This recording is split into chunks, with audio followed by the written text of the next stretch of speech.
More telephone calls coming up momentarily, but as promised, we are joined by the host of the Adam Carolla Show. Three-time New York Times bestselling author, founder and consumer of Carolla Drinks, producer and co-director of the new Netflix documentary, Uppity, the Willy T rib story. Adam Carolla is my guest. Adam, it's so good to have you on. How are you?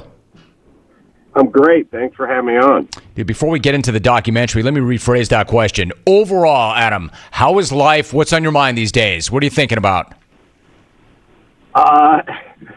It's so much is coming at everyone so fast these days. It's funny. We thought that in the 50s, if we made a washing machine dryer, then the housewife would have more time to relax and read a magazine. And instead, all it did is free her up to do more work. And I feel that way with the computer and with the phone. It's like, I just feel like I'm working every weekend. I'm like in contact with everybody all the time. I'm getting like text messages. So I need to go just jump in a frozen lake. Dude, I'm so glad that I rephrased that question. I'm so glad that you answered it that way, because one of your mantras is, if it doesn't make you money or it doesn't make you happy, don't do it. So does that pretty much guide everything you do at this point in your life?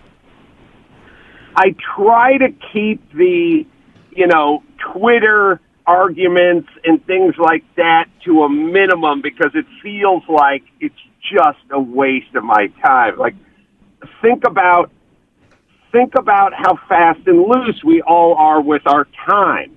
Think about the time you spend just needlessly trying to settle some stranger's hash online that's probably a Russian bot anyway, So, look, I've been cranking out documentaries for the last 5 years and books and everything else, and I just couldn't do it if I was binge watching Homeland. I couldn't do it. It seems to me also, if you get so involved in like Twitter beefs, it can't make you happy, and it probably can't make you money. I mean, maybe you can monetize that, but to your point, if you do, you better do things that make you happy and make you money, and beefing on Twitter probably isn't one of those things. Now, however, you did find time to come up with a beverage company. Speaking of the beverages, how did Carolla Drinks first come to be, and what is your go-to drink? I invented something called Mangria, which is like high-octane sangria, just one night by dumping vodka into red wine. It's a long story. It makes me sound like an alcoholic, so I'll spare you the details. But at a certain point, I just realized, like, I'm doing a podcast and I'm selling books and doing live dates and all that kind of stuff, but I like drinking. I like having a hit once in a while, and why not make something? So I have everything. You can go to CarollaDrinks.com if anyone wants to get in on the wines or the Mangria or any of that stuff. 100%. Adam Carolla joining us. Now, it's no secret you are an enormous car guy. Before we get into the documentary, how did you first get into cars? And when you were growing up, what was your dream car? My dream car was not to have to drive a pickup truck, which I had to drive for 13 years when I was swinging a hammer for a living. And I didn't really get into cars. It just was, I always use this example, but I think it's pretty fitting. If you ever ask Tommy Lee, and I did just recently speak to Tommy Lee, or you ever talk to any professional drummer, any rock and roll drummer, you go, how did you get into drumming? And they go, when I was 5, I was in the kitchen banging on pots and pans. Sure. And that's the way I feel about mechanical stuff. That's the way I feel about cars. That's the way I feel about building. That's the way I feel about anything mechanical. That's always what I've been about. And I really got into show business so I could feed that habit. Adam Carolla is my guest. Adam, we can all talk about our first car. Now, I don't want to talk about my first car, but I'd rather mention to you my first new car. I was the proud owner back in the day of a Mercor XR4 Ti. When you rank the great feats of engineering, and they did make that car for 2 years, when you rank the feats of engineering, the great feats, and truly special automobiles that have been created over the decades, where would you rank my XR4 Ti Mercor, a Ford engineered in Germany? I'd have to put it somewhere between the AMC Matador and the Daihatsu Charade. Seriously, man, the Matador might be the ugliest automobile ever manufactured. Am I right? Well, the McClure had that like triple spoiler splitter on the back window, right? I knew you would know that. Yes, of course. Yeah, that was. It's funny. That car was sort of a predecessor, or sort of came after the Capri. I remember the Ford Mercury Capri. It was like Ford engine, kind of Euro kind of styling. They used to call it the sexy European. You nailed it. That's exactly what that was, and it drove like crap. It was terrible, but I'm glad you knew that. Now, in the documentary, well, given your background with cars, it would make sense that you would produce and co-direct a documentary about Willy T. Ribbs. For those who do not know, who is Willy? He's the first black driver to drive at Indy. If you want just a fortune cookie size description of him, he's a black man who was a gifted driver. He didn't drive in the 30s or the 40s. He drove in the semi-modern era. He drove in the 70s and the 80s and early 90s. He went to England. He won the Formula Ford championship over there. He came back as a 19-year-old. That's the kind of thing that if you go to England and you win the Formula Ford championship, then you come back and there's someone waiting for you at the airport to get you onto their Formula Atlantic team. And then you'd go from like Formula Atlantic into Indy or F1. When he got back, nobody wanted anything to do with him. And then at some point, he got called to go to Talladega to race in a stock car race, but it was really just a promoter, Humpy Wheeler, which is a great name, just knowing he's black, knowing that bringing him there to the South is going to stir things up, ended up getting death threats, have to come back to California. It's just an unlikely start. At some point, gets hooked up. Bill Cosby sponsors him for his first ride at Indy. Don King is his manager. Paul Newman gets him into his first professional Trans Am ride. I mean, it's just a crazy tale of a black man in an all-white sport, essentially fighting against the powers, but also triumphing as well. Adam Carolla is joining us. All right, so when you lay it out like that, when you're breaking barriers in racing, Adam, it's not just a game. You're flying around a track. I mean, it's really dangerous. You could get hurt badly. You could die at any moment. How much danger was he facing, and what's it say about Willy that he just kept on doing his thing?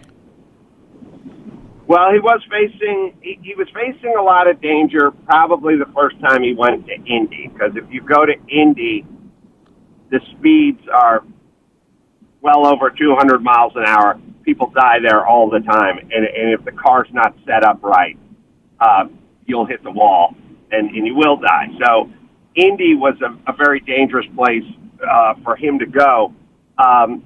His first time out with a team that didn't particularly seem to want him there. So that was a very dangerous situation for him. He's just one of those guys. He's built like all race car drivers are. They get in a horrible accident, they soak their cast off, and they're driving the next day. Right. Adam Carolla, my guest. I mean, this guy, he's fierce. He's got this intensity about him and this incredible strength. He's a pioneer in so many ways, including being the first African-American driver at Indy. Why do you think, Adam, that more people do not know about him and his story? Racing is one of those things, I don't know, maybe it's like tennis, where there's a handful of people at the top you've heard of, and then there's a bunch of next tier guys, and they're not household names. It's not like football and basketball and baseball. I don't know. And also there's famous families. There's the Andretti's, there's the Unsers. It's like these are family names that from generation to generation keep racing. So you do know the Unsers, you do know the Andretti's. I think I just think most people don't take a deep dive into racing. I'm into racing, so I knew of him. I did not know his entire story, and I was obviously pleasantly surprised when I started making this doc, just how that onion just kept peeling it, and there's always another layer there. There's so much there. I mean, Caitlyn Jenner, when Caitlyn was Bruce Jenner's in this thing, raced back in the day with him. I mean, it's a crazy story. Where did they race? Not Long Beach. They raced in the Trans Am series in probably like 87. Bruce at the time was a partner, or the driving partner. If you do an endurance race, you need a couple of drivers, and he drove for the other team that Willie was racing against, and they even got into it in the parking lot and stuff, like got into a fight. Like, well, you have to watch the doc, but it is pretty nuts. It's wild. So really quickly, so what's it mean to you to be involved in sharing his story with everybody else and putting it out there? I'm proud of it. I'm proud to do it. I think when you make a documentary, the best thing you could hear is, God, I didn't know anything about that. Wow, what a story. And sometimes people feel bad that they should have known the story. They should have heard of the guy or whatever. So really, the best part of it is just basically enlightening people, just having them go, I didn't know anything about this, and now I know everything about it. And always the best part is when someone tweets me, my wife's not a car person, she doesn't like racing, she watched a movie with me, she loved it. Like that's the best part. That is the best part. He's the producer and co-director of the new Netflix documentary, Uppity, the Willy T rib story. Adam, really quickly, since we're all connected right here in Southern California, you were in studio for Kevin and Bean's last show. I went into the Radio Hall of Fame with Kevin and Bean. It was such an awesome night in New York. But you were there for the final program when Bean walked away. What was that day like, given your connection to them in that show? It was funny. I got an email from Jimmy Kimmel maybe the week before or the week of or something, and he said, like, I'm going into Kevin and Bean for the last show. You want to come with me? And I was like, yeah, sure. Like, I had a super busy day, and I lived super far away, and I had to meet him there at the station at 7:30 in the morning or whatever. And I said, yeah, right. And so I met Jimmy there. And I didn't really know what to expect. And Jimmy and I thought we were going to do one break, maybe two breaks. But each time there'd be a commercial break, Jimmy'd go, why don't we hang out one more break? And I'd go, yeah, okay. And I'm so glad we did. And, next thing you know, it's 9:30, 10 o'clock, like we're closing the show out. We've been there the whole day. There's tears. There's emotion. I was like, I had no idea, and that's just my wiring. I just have bad wiring. It's like, all right, I don't know what this is, but we'll do it.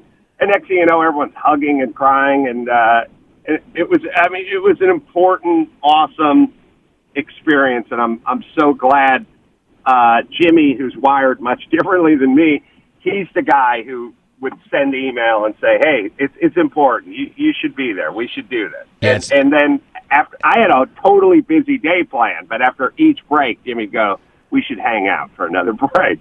So it was emotional. Oh, no, that's heavy. It's really heavy. And you would have hated yourself had you not done that. And now looking back, it doesn't seem like it was that hard. It probably was an amazing thing to do. Once again, look for the new Netflix documentary, Uppity, the Willy T rib story. Adam Carolla is the producer. He is the co-director. Adam, I didn't mean to keep you that long, but thank you so much. That was great. That was a lot of fun. And the documentary is super. I agree. Can I tell people if they want to get the Blu-ray, go to Chassis. That's CHASSY.com. All the racing movies there. And the Shelby doc is up on Netflix. The 24-Hour War, which is Ford v. Ferrari, that's up on Netflix. It's all there. We have tons of racing movies. So go to Chassis and check them out. I'm glad you said that. I've got the Blu-ray version. It looks amazing. Adam Carolla, my guest. Adam, thanks so much. Really appreciate it. Thanks, Jim. You got it, Adam. He's a legend. He's had an amazing life and career. Adam Carolla. When we come back, your reaction to that, that's fun, man. That's different. That is smart. That is so good. I'm so happy with that.